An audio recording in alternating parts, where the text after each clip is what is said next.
Hindi po nasunod yung specification. Dito lamang po lumilitaw yung mga tinatawag na seat piles. Hindi po ibinaon sa tamang lalim. Ano pong ibig sabihin nun? Karaniwan po, and I think you will all agree, 6 meters po yung seat piles. Talaga pong pipiliting ibaon yun. Yung 5 na metro ibabaon mo, maring ang lilitaw na lamang na nakikita mo is 1 meter. What is the significance of that?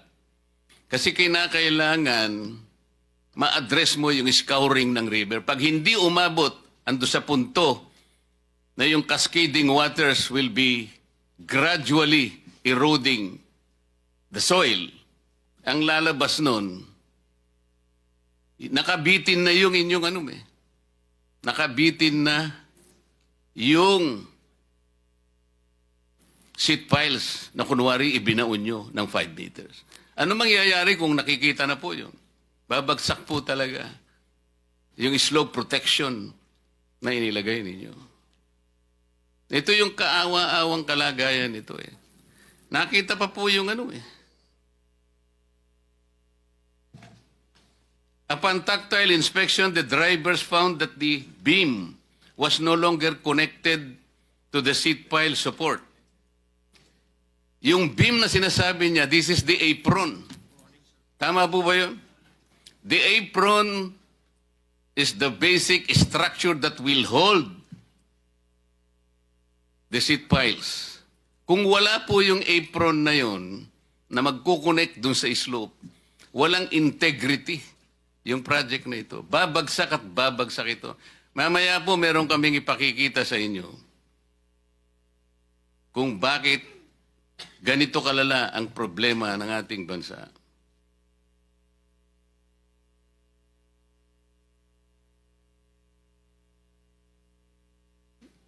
Ready ba yung isang slide natin para makita lang yung ikaroon tayo po ng idea kung ano yung revetment. Ito kasing binisita po ng Pangulo, embankment po ito, dike po ito eh.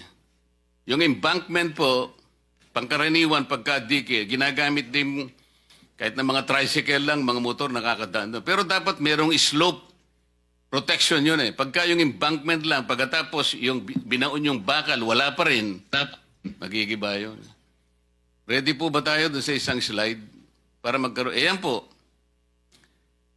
Ano po yung tawag dyan, Secretary Bunuan?